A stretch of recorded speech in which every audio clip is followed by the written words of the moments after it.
കൃഷ്ണ ഗുരുവായൂരപ്പ ശരണം. ഗുരുവായൂരപ്പൻ്റെ ഉച്ചപൂജ കഴിഞ്ഞു, കളഭാലങ്കാരം കഴിഞ്ഞു, നട തുറന്നു കേട്ടോ.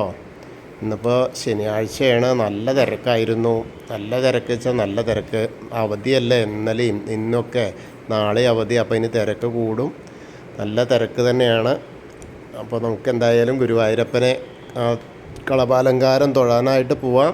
നമ്മളെ ഭക്തരെ ഏത് രൂപത്തിലാണ് ഭഗവാൻ കാത്തിരിക്കുന്നത്, നമുക്ക് ദർശനം തരാനായിട്ട് നോക്കാം.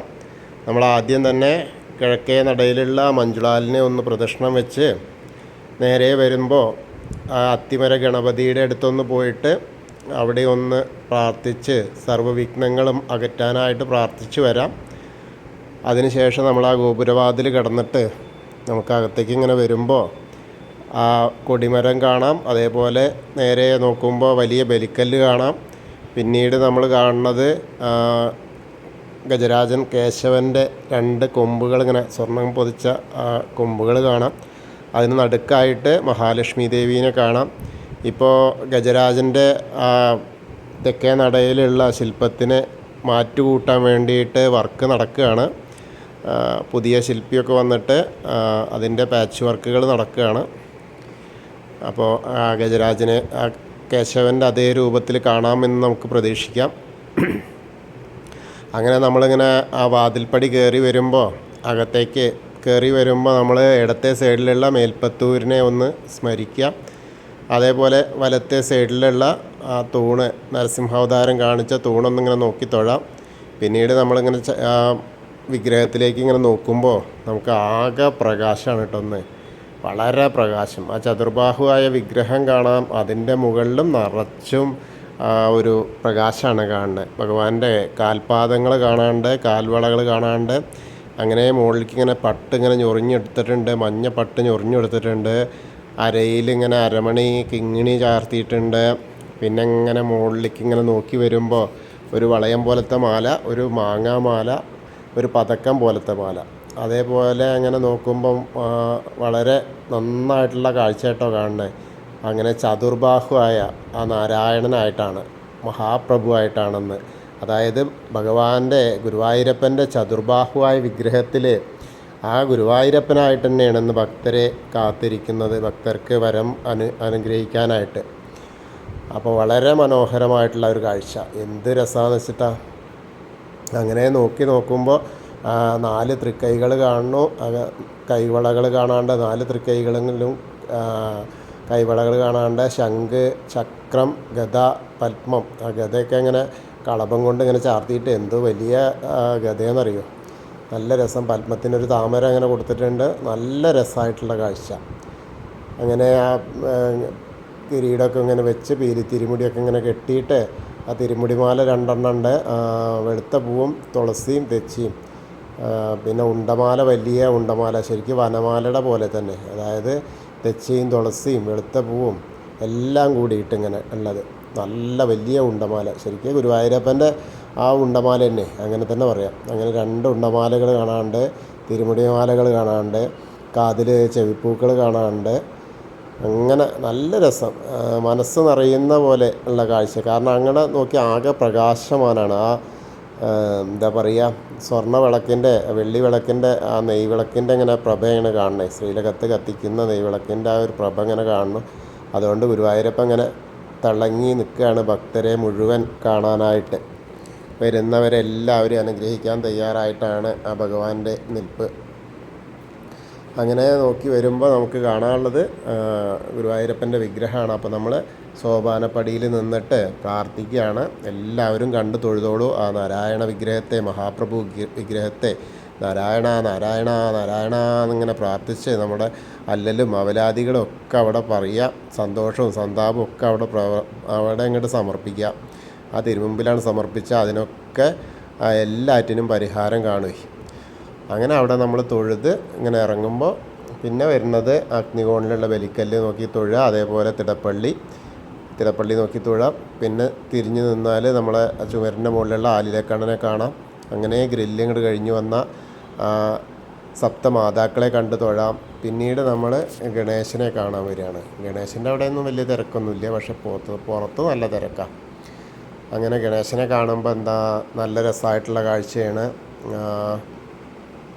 ഗണേശന് അങ്ങനെ മഞ്ഞ പട്ടുടുപ്പിച്ചിട്ടുണ്ട്. അതേപോലെ മുഴുവൻ മുഖമൊന്നും അങ്ങനെ ചന്ദന ചാർത്തായിട്ടില്ല. പകരം തന്നെ അവിടെ ഉള്ളത് ഒരു ഓടക്കുഴൽ വെച്ചിട്ടുണ്ട്. അതേപോലെ മയിൽപ്പീലി ഉണ്ട്. ആരോ സമർപ്പിച്ചതാണോ എന്താണെന്നറിയില്ല. അതും കാണാൻ രസമുണ്ട്. അതോ ഇനിയിപ്പോൾ ഉണ്ണിക്കണ്ണനായിട്ട് വരാനാണോ എന്നറിയില്ല. എന്തായാലും നല്ല രസമായിട്ടാണ്. അതേപോലെ കിരീടമൊക്കെ വെച്ചിട്ടുണ്ട്, ഗോപിത്തിലകങ്ങൾ വെച്ചിട്ടുണ്ട്, ചെവിപ്പൂക്കൾ വെച്ചിട്ടുണ്ട്. നല്ല ഒരു കാഴ്ച. അതേപോലെ ധാരാളം പൂക്കളുണ്ട്. അപ്പോൾ എല്ലാവരും വിഘ്നേശ്വരൻ്റെ അനുഗ്രഹം വാങ്ങിക്കോളൂ. എല്ലാവരും പ്രാർത്ഥിക്കുക കേട്ടോ. ഏകദന്തം മഹാകായം തപ്തകാഞ്ചന സന്നിഭം ലംബോദരം വിശാലാക്ഷം വന്ദേഹം ഗണനായകം. അത് കഴിഞ്ഞ് സരസ്വതി അറയിലേക്ക് നോക്കിയാൽ അവിടെ ഇങ്ങനെ 2 മാല കാണാണ്ട്, വെളുത്ത പൂവും ചുവന്ന പൂവും കൂടി, അങ്ങനെയുള്ള മാലകൾ കണ്ടെണ്ണം. അപ്പോൾ സരസ്വതി ദേവീനെയും കണ്ട് പ്രാർത്ഥിക്കാം. സരസ്വതി നമസ്തുഭ്യം വരദേ കാമരൂപിണി വിദ്യാരംഭം കരിഷ്യാമി സിദ്ധിർഭവതു മേ സദാ. അങ്ങനെ പ്രാർത്ഥിച്ച് ഗണേശനെ ഏത്തൊക്കെ ഇട്ട് ഇങ്ങനെ വരുമ്പോൾ ആ കോർണറിലെത്തിയാൽ ചെറിയ ഗണപതിയെ കാണാം. അതേപോലെ മത്സ്യാവതാരം, കൂർമാവതാരം, നരസിംഹാവതാരം, വാമനാവതാരമൊക്കെ ഇങ്ങനെ കാണാം. അങ്ങനെ അത് കഴിഞ്ഞ ആ മേൽശാന്തിയുടെ അവിടെ വരുമ്പോൾ അവിടുന്ന് അർച്ചന പ്രസാദം വാങ്ങാം. ഇന്ന് ഉച്ചപൂജ ഉണ്ടായിരുന്നത് മേൽശാന്തി തന്നെയാണ്, കവപ്രമാരാത്ത് അച്യുതൻ നമ്പൂതിരിപ്പാട്. കളഭാലങ്കാരം ഉണ്ടായിരുന്നത് പഴയം സതീശോദിക്കനാണ്. അപ്പോൾ അദ്ദേഹം അവിടെ സതീശോദിക്കൻ അവിടെ ഇരിക്കണു. അദ്ദേഹത്തിൻ്റെ കയ്യിൽ നിന്ന് നമുക്ക് അർച്ചന പ്രസാദമൊക്കെ വാങ്ങാം. അതിനുശേഷം നമ്മൾ അങ്ങനെ വരുമ്പോൾ ആ വാമനരൂപവും ഗജേന്ദ്രമോക്ഷരൂപവും ഗരുഡാരൂഢനായിരിക്കുന്ന വിഷ്ണുവിനെയൊക്കെ കണ്ട് നമ്മളിങ്ങനെ ആ അനന്തശായിയായ അനന്തപത്മനാഭനെ കണ്ട് തൊഴാം. അവിടെ വരുമ്പോൾ എന്താ വെച്ചാൽ ഈ നിലത്തിയുണ്ട് ആ വലിയ മാല, ബ്രഹ്മാവിന് നല്ലൊരു പുതിയ മാല, അതായത് റെഡിമെയ്ഡ് ഉണ്ടാക്കിയ മാല, പക്ഷെ നല്ല കളയാൻ പറ്റാത്ത മാതിരത്തെ മാലേ. അപ്പോൾ അതുകൊണ്ട് അതന്നെ വെച്ചിട്ടുണ്ട്. പിന്നെ മുല്ലപ്പൂവ് ധാരാളം ഇങ്ങനെ ആയിട്ടുണ്ട്. 2-3 താമരകൾ മഹാവിഷ്ണുവിൻ്റെ ദേഹത്ത് വെച്ചിട്ടുണ്ട്. അപ്പോൾ അതൊക്കെയാണ് ഇന്നത്തെ അവിടുത്തെ അലങ്കാരം. അങ്ങനെ അവിടെ തൊഴുത് നമ്മൾ ഭഗവാന്റെ ശ്രീകോവിലിൻ്റെ പുറകുവശത്തായിട്ട് വന്ന് സാഷ്ടാംഗം നമസ്കരിക്കുക. സ്ത്രീകളൊക്കെ മുട്ടുകുത്തിയിട്ട് നിന്ന് പ്രാർത്ഥിക്കുക കേട്ടോ. അങ്ങനെ അവിടുന്ന് പ്രാർത്ഥിച്ചിങ്ങനെ വരുമ്പോൾ ശ്രീരാമനും ബലരാമനൊക്കെ കാണുമ്പോൾ ഭാർഗവരാമൻ്റെ അവിടെയൊക്കെ ശ്രീരാമൻ്റെ അവിടെ പൂക്കളുണ്ട്, 2 മാലകളുണ്ട്, തുളസി മാലകൾ. അതേപോലെ ഭാർഗവരാമൻ്റെ അടുത്ത് ഉണ്ട്. അതേപോലെ ഭാർഗവരാമൻ്റെ അടുത്ത് ചെറിയൊരു മാല, ബലരാമൻ്റെ അടുത്തുണ്ട് ധാരാളം മാലകൾ. പിന്നെ കണ്ണനും ഉണ്ട്, കണ്ണന് നല്ല മാലകളുണ്ട്. തുളസി മാല 2-3 തുളസി മാലയുണ്ട്, നിറച്ചുണ്ട്. മുഖം മാത്രമേ കാണാറുള്ളൂ, ബാക്കിയൊക്കെ മാലകളാണ്. പിന്നെ നമ്മൾ കാണുന്നത് മുരുകൻ്റെ അവിടെയാണെങ്കിൽ ധാരാളം ഭസ്മം കൊണ്ട് ഇങ്ങനെ അഭിഷേകം കഴിഞ്ഞിട്ടുണ്ട്. പിന്നെ ഹനുമാൻ സ്വാമിയുടെ അടുത്തേക്ക് വരുമ്പോൾ ഒരു മാലയുണ്ട്, വെറ്റിലമാലയാണ്, ഒരു ചെറിയ വെറ്റിലമാല. പിന്നെ വളരെ കുറച്ച് കുങ്കുമേ ഉള്ളൂ കേട്ടോ. അപ്പോൾ എന്തായാലും നമുക്ക് തൊടാനുള്ള കുങ്കുമൊക്കെ അവിടെ ഉണ്ട്. അപ്പോൾ നമുക്ക് ഹനുമാൻ സ്വാമീനെ കണ്ട് പ്രാർത്ഥിക്കാം. എല്ലാവരും പ്രാർത്ഥിച്ചോളൂ കേട്ടോ. ത്വമസ്മിൻ കാര്യനിര്യാഗേ പ്രമാണം ഹരിസത്തമ ഹനുമാൻ യജ്ഞമാസ്തായ ദുഃഖക്ഷയകരോ ഭവ മനോജവം മാരുതതുല്യവേഗം ജിതേന്ദ്രിയം ബുദ്ധിമതാം വരിഷ്ഠം വാദാത്മജം വാനരയൂഥമുഖ്യം ശ്രീരാമദൂതം ശിരസാ നമാമി. ബുദ്ധിർബലം യശോധൈര്യം നിർഭയത്വം അരോഗത അജാഡ്യം വാക്പടുത്തം ഹനുമസ്മരണാത് ഭവേത്. ഓം നമോ ഭഗവതേ ആഞ്ജനേയായ മഹാബലായ സ്വാഹ. ഹനുമാൻ സ്വാമിയെ കണ്ട് പ്രാർത്ഥിച്ച് പിന്നെ നമ്മൾ ആ രാധാകൃഷ്ണ വിഗ്രഹവും അതേപോലെ കാളിയമർദ്ദന രൂപവും ആ ഉണ്ണിക്കണ്ണനും വെണ്ണക്കണ്ണനെയൊക്കെ കണ്ട് ഇങ്ങനെ തൊഴുത് അവിടെയൊക്കെ മാലകളും ചാർത്തിയിട്ടുണ്ട്. പിന്നെ നമ്മൾ ഓവിൻ്റെ പുറകുവശത്തായിട്ട് വന്ന് സാഷ്ടാംഗം നമസ്കരിക്കുക, അവിടെ നിന്ന് പ്രാർത്ഥിക്കുക. പിന്നെ അങ്ങനെ താമരക്കണ്ണനെ കാണാം, കൽപ്പവൃക്ഷത്തിൻ്റെ ചുവട്ടിലിരിക്കുന്ന താമരക്കണ്ണനെ കാണാം. അത് കഴിഞ്ഞാൽ നമ്മൾ ആ മുകളിലേക്ക് ഇങ്ങനെ നോക്കിയാൽ, കിഴക്കേ ഭാഗത്തേക്ക് നോക്കിയാലേ നമ്മുടെ കൊടിമരം കാണാം, കൊടിമരം കണ്ട് തൊഴാം. പിന്നെ നേരെ ആ ഗ്രില്ലിൻ്റെ അപ്പുറത്തേക്ക് നോക്കിയാൽ മണിക്കിണറും അതേപോലെ നൃത്ത അറയൊക്കെ കണ്ട് തൊഴുത്, കുറൂരമ്മേനി നാരദരെയൊക്കെ കണ്ട് തൊഴുത്, വസുദേവരെയൊക്കെ കണ്ട് തൊഴുത് വടക്കേ നടയിൽ കൂടെ പുറത്തേക്ക് ഇങ്ങനെ വന്ന് നമ്മൾ അവിടെയൊക്കെ എന്താ വെച്ചാൽ ക്യൂ ഉണ്ടാവുകൊണ്ടേ പതുക്കെ കുറേശ്ശെ വിട്ടുള്ളൂ. അങ്ങനെയാണ്. കാരണം ടോക്കൻ്റെ ഒക്കെ നല്ല തിരക്കുണ്ട്. നെയ്വിളക്കിൻ്റെ ഒക്കെ ധാരാളം തിരക്കാണ്. അപ്പോൾ അതൊക്കെ നിറഞ്ഞ് നിൽക്കുക കാരണം അതിനെ നമുക്ക് വരാൻ കുറച്ച് ബുദ്ധിമുട്ടുണ്ട്. ഇവരെ വിട്ടിട്ട് നമ്മളങ്ങനെ വിട്ടുള്ളൂ. അപ്പോൾ അങ്ങനെ വന്ന് നമ്മൾ വരുന്നത് നേരെ പ്രസാദ കൗണ്ടറിൽ നിന്ന് ചന്ദനവും തീർത്ഥമൊക്കെ വാങ്ങാം. അങ്ങനെ അവിടുന്ന് നമ്മൾ എടത്തരികത്തുകാവിൽ ഭഗവതിയെ കാണാനായിട്ട് പോവുക. അങ്ങനെ പോകുമ്പോൾ അവിടെയും കുറേയൊക്കെ തിരക്കുണ്ട്. അതിൻ്റെ ഉള്ളിൽ കൂടെ അങ്ങനെ നമുക്ക് പോയാൽ ഭഗവതിയെ കാണാം. ഭഗവതിയെ കാണുമ്പോൾ എന്താ വെച്ചാൽ ഗോളകയാണ്. ഗോളക ഇങ്ങനെ ഇറക്കിയിട്ട് ആ അര വരെയുള്ള ഗോളകയാണ്, നല്ല വലിയ ഗോളക. പിന്നെ കിരീടം അതിൻ്റെ മുകളിൽ വെച്ചിട്ടുണ്ട്. ആ മഞ്ഞ പട്ടാണ് ഉടുപ്പിച്ചിട്ടുള്ളത്. പിന്നെ ധാരാളം പൂക്കൾ അവിടെ ഇങ്ങനെ അർച്ചന പൂക്കളുണ്ട്. അങ്ങനെയാണ്, അത്രയാണ് ഇന്നത്തെ അലങ്കാരമുള്ളത് ഭഗവതിക്ക്. അപ്പോൾ ഭഗവതീനെ കണ്ട് പ്രാർത്ഥിച്ചോളൂ എല്ലാവരും. സർവമംഗളമാംഗല്യേ ശിവേ സർവാർത്ഥസാധികേ ശരണ്യേ ത്രയംബകേ ഗൗരി നാരായണി നമസ്തുതേ. അങ്ങനെ അമ്മയെ കണ്ട് തൊഴുത് വരുമ്പോൾ ആ കോർണറിലെത്തിയിട്ട് ഒന്ന് തിരിഞ്ഞു നിന്നിട്ട് മമ്മിയൂരപ്പനെ വിചാരിക്കുക. നമശിവായ നമശിവായ നമശിവായ എന്നുള്ള പഞ്ചാക്ഷരി മന്ത്രം ചൊല്ലി മമ്മിയൂരപ്പനെ ഒന്ന് മനസ്സിരുത്തി പ്രാർത്ഥിക്കുക. എന്നിട്ടൊന്ന് പ്രദക്ഷിണമായിട്ട് നമ്മളങ്ങനെ വരുമ്പോൾ ആൾ രൂപത്തിൻ്റെ അവിടേക്ക് കുറേശ്ശെ ആളുകളുണ്ട്. ചെറിയ കുട്ടികളിങ്ങനെ കുന്നിക്കുരു മഞ്ചാടിക്കുരു ഇങ്ങനെ വാരിയിടുന്നു. നെയ്വിളക്ക് ഇങ്ങനെ കത്തിച്ച് വെച്ചിട്ടുണ്ട് കുറേ. അങ്ങനെ അത് കഴിഞ്ഞാൽ നമ്മൾ നേരെ വന്ന് കൊടിമരത്തിൻ്റെ അവിടെ വന്നിട്ട് വീണ്ടും ആ മഹാപ്രഭുവിനെ നാരായണനെ ഒന്നുകൂടി ഗുരുവായൂരപ്പനെ കാണാനായിട്ട് നോക്കുക. എന്നിട്ട് അങ്ങനെ കണ്ട് തൊഴുത് നമസ്കരിച്ച് വരിക. അങ്ങനെ വരുമ്പോൾ ആ കൂത്തമ്പലത്തിൻ്റെ അവിടേക്ക് നോക്കുക. അവിടെയും കിടാവിളക്ക് കത്തി നിൽക്കുന്നുണ്ട്, അത് കണ്ട് തൊഴാം. പിന്നെ അയ്യപ്പൻ്റെ അവിടേക്ക് വരിക. അയ്യപ്പൻ്റെ അവിടേക്ക് വന്നാലോ അവിടെ ഇങ്ങനെ കാണാനുള്ള കാഴ്ച നല്ല രസമാണ്. അയ്യപ്പസ്വാമീനെ കാണാന്ന് പറഞ്ഞാൽ എന്ത് രസമാണെന്ന് അറിയോ. ഇന്നിപ്പോൾ കിരീടം വെച്ചിട്ടുണ്ട്. കിരീടത്തിൻ്റെ മുകളിൽ ഇങ്ങനെ സ്വർണം കൊണ്ടുള്ള മാല, മാലയും ധാരാളം അണിയിച്ചിട്ടുണ്ട്. ഇന്നിപ്പോൾ നെയ്വിളക്ക് ഇങ്ങനെ കത്തുമ്പോൾ ആ കത്തുന്ന നെയ്വിളക്കിൻ്റെ പ്രഭയും സ്വർണത്തിൻ്റെ പ്രഭയും കൂടിയാണ്. വളരെ മനോഹരമായിട്ടാണ് അന്ന് അയ്യപ്പസ്വാമീനെ കാണാനുള്ളത്. അങ്ങനെ നോക്കുമ്പോൾ മഞ്ഞ പട്ടാണ് ഉടുപ്പിച്ചിട്ടുള്ളത്. ധാരാളം സ്വർണത്തിൻ്റെ മാലകൾ ചാർത്തിയിട്ടുണ്ട്. കിരീടത്തിൻ്റെ മുകളിലൊരു മാല, അങ്ങനെയാണ് കാണുന്നത്. പിന്നെ അതേമാതിരി നല്ലൊരു ഗോപീതിലകം വെച്ചിട്ടുണ്ട്. കാതിൽ ചെവിപ്പൂക്കൾ വെച്ചിട്ടുണ്ട്. നല്ല രസമായിട്ടുള്ള അലങ്കാരം. അങ്ങനെ ധാരാളം പൂക്കളുണ്ട്. അപ്പോൾ എല്ലാവരും അയ്യപ്പസ്വാമിയെ പ്രാർത്ഥിച്ചോളൂ കേട്ടോ. ഭൂതനാഥ സദാനന്ദ സർവഭൂതദയാപര രക്ഷ രക്ഷ മഹാബാഹു ശാസ്തേ സ്തുഭ്യം നമോ നമ. അവിടെ പ്രദക്ഷിണമായിട്ട് വന്ന് നേരെ നമ്മൾ പടിഞ്ഞാറ് നടയിലുള്ള ദീപസ്തംഭത്തിൻ്റെ മുകളിലുള്ള വേണുഗോപാലിനെ കണ്ടു തൊഴാം. പിന്നെ കുറച്ച് പുറകോട്ടിറങ്ങിന്ന് കൊടിമരത്തിൻ്റെ മുകളിലുള്ള ഗരുഡധ്വജനെയും കണ്ട് തൊഴുത് നമ്മൾ ഇങ്ങനെ പടിഞ്ഞാറ് നടയിൽ കൂടെ പുറത്തേക്ക് വരിക. എന്നിട്ട് അന്നലക്ഷ്മി ഹാളിൻ്റെ അവിടേക്ക് ഇങ്ങനെ വരുമ്പോൾ രുദ്രതീർത്ഥത്തെ ഒന്ന് പ്രദക്ഷിണം ചെയ്യാം. അപ്പോൾ നടുക്കുള്ള കാളിയമർദ്ദന രൂപത്തെ ഇങ്ങനെ കണ്ട് തൊഴാം. അത് കഴിഞ്ഞാൽ നമ്മൾ നേരെ നാരായണാലയത്തിലേക്ക് ഇങ്ങനെ വരിക. അവിടെ ഇന്ന് ധാരാളം ഭക്തരുണ്ട് കേട്ടോ. നാമജപം ധാരാളം നന്നായിട്ട് നടക്കുന്നുണ്ട്.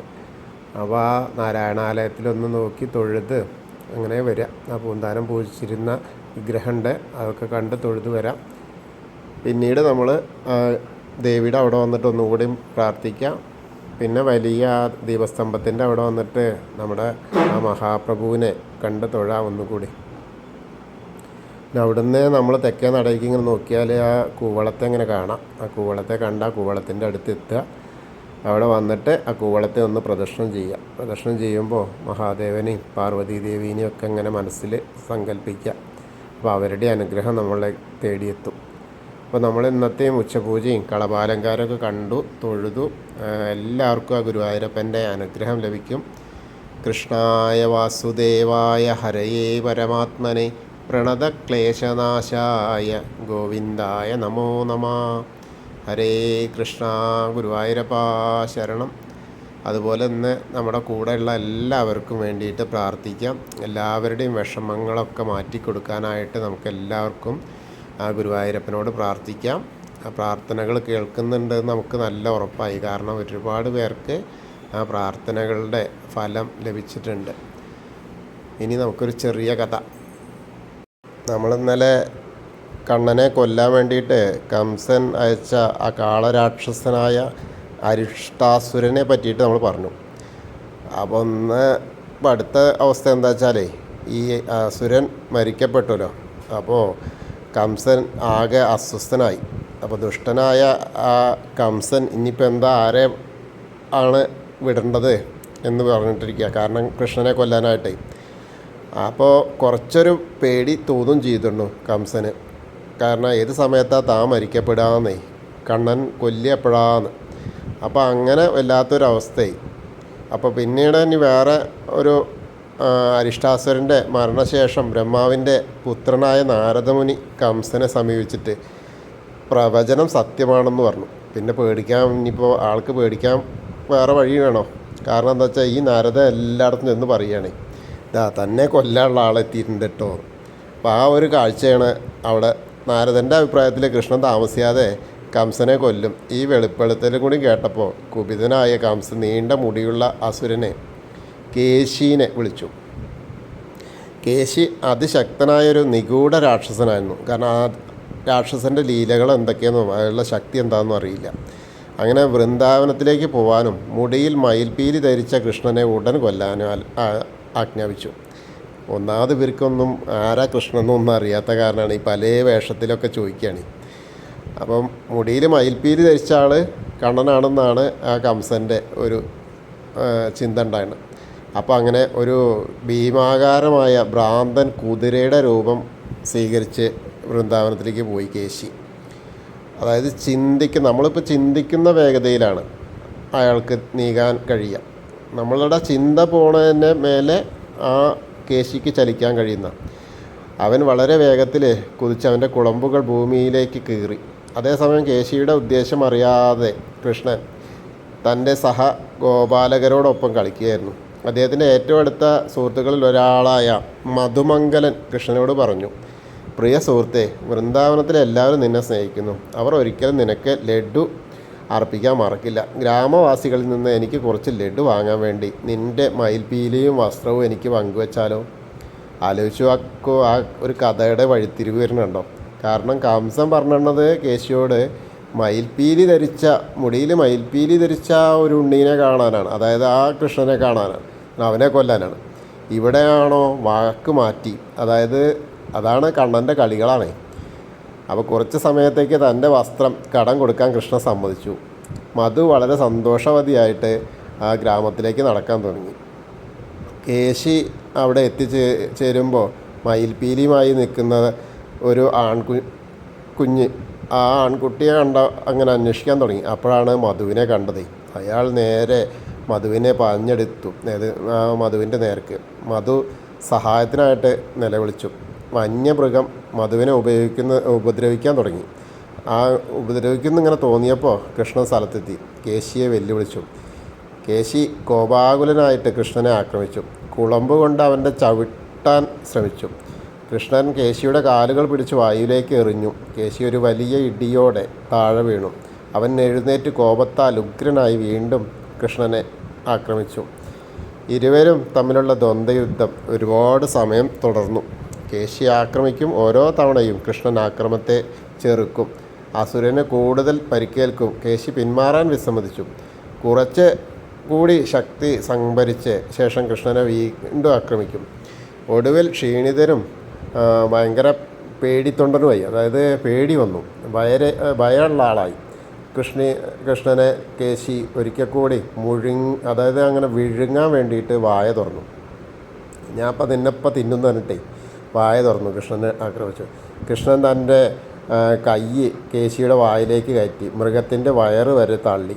പിന്നീട് അസുരന് ശ്വാസം മുട്ടുന്നത് വരെ കൈ നീട്ടി. അങ്ങനെ ആണ് കേശിയുടെ ആ ഒരു നിർജീവം, കേശി കൊല്ലപ്പെട്ടു കൃഷ്ണനാൽ. അപ്പോൾ കേശിയുടെ ആ ഒരു നിർജീവ ശരീരം താഴത്ത് വീണപ്പോൾ അവൻ്റെ ആത്മാവ് ഒരു മനുഷ്യരൂപത്തിൽ പ്രത്യക്ഷപ്പെട്ടു. ആത്മാവ് കൃഷ്ണൻ്റെ മുന്നിൽ കുമ്പിട്ട് പ്രണാമം അർപ്പിച്ചു. എന്നിട്ട് മനുഷ്യൻ പറയുകയാണ്, ഭഗവാൻ കൃഷ്ണ, എൻ്റെ പേര് കുമുദ. ഞാൻ ഇന്ദ്രൻ്റെ ദാസനായിരുന്നു. അവൻ്റെ ഛത്രം കുട വഹിച്ചിരുന്ന ഒരു ബ്രാഹ്മണനെ വൃത്രാസുരനെ മുനി കൊന്നു. അതിൻ്റെ പാപത്തിൽ നിന്ന് സ്വയം മോചിപ്പിക്കാൻ ഇന്ദ്രൻ അശ്വമേധയാഗം നടത്തി. നടത്താൻ തീരുമാനിച്ചപ്പോൾ കുതിര ഗംഭീരമായിരുന്നു. അത് ചിന്തയുടെ വേഗത്തിൽ ഓടി. ഞാൻ അതിനെ ഓടിക്കാൻ ആഗ്രഹിച്ചു. അങ്ങനെ അതിനെ മോഷ്ടിച്ചിട്ട് പാതാളത്തിലേക്ക് കൊണ്ടുപോയി. ഇന്ദ്രൻ്റെ സേവകൻ എന്നെ പിടികൂടി അവരുടെ മുമ്പാകെ കൊണ്ടുവന്നു. അവൻ എന്നെ കുതിരയുടെ ശരീരത്തിൽ ഒരു രാക്ഷസനായിട്ട് ജനിപ്പിച്ചു. ഇന്ന് കൃഷ്ണ, നീ എന്നെ ആ ശാപത്തിൽ നിന്നും മോചിപ്പിച്ചു. ശാപമോചനം കിട്ടിയതാണ്. അപ്പോൾ ഞാൻ ആദരവോടെ കൃഷ്ണനെ പ്രണമിക്കുന്നു എന്ന് പറഞ്ഞിട്ട് അങ്ങനെ ആ കേശിയുടെ മരണം, അതായത് ആ കേശിയെ കൊന്നതിന് ഇന്നും ആ ഒരു സ്ഥലം, അതായത് കേശി ഘട്ട് എന്നുള്ള സ്ഥലപ്പേരിൽ ഇന്നും അറിയപ്പെടുന്നുണ്ട്. അതാണ് അവിടെ ഏറ്റവും വലിയൊരു കാര്യം. അപ്പോൾ ഓരോരോ മായ കാഴ്ചകളാണ് കാണുന്നത്. അതിനനുസരിച്ച് ഓരോ കർമ്മങ്ങൾ ഉണ്ടാവണം. ഗുരുവായൂരപ്പനും കണ്ണനും ഒക്കെ അതന്നെ. നമ്മളൊക്കെയും ആ മായയിൽ പെട്ടിങ്ങനെ ഉഴലല്ലേ. പക്ഷെ അവസാനം നമ്മളെയൊക്കെ രക്ഷിക്കും എന്നുള്ളതാണ്. ഹരേ കൃഷ്ണ ഗുരുവായൂരപ്പാ.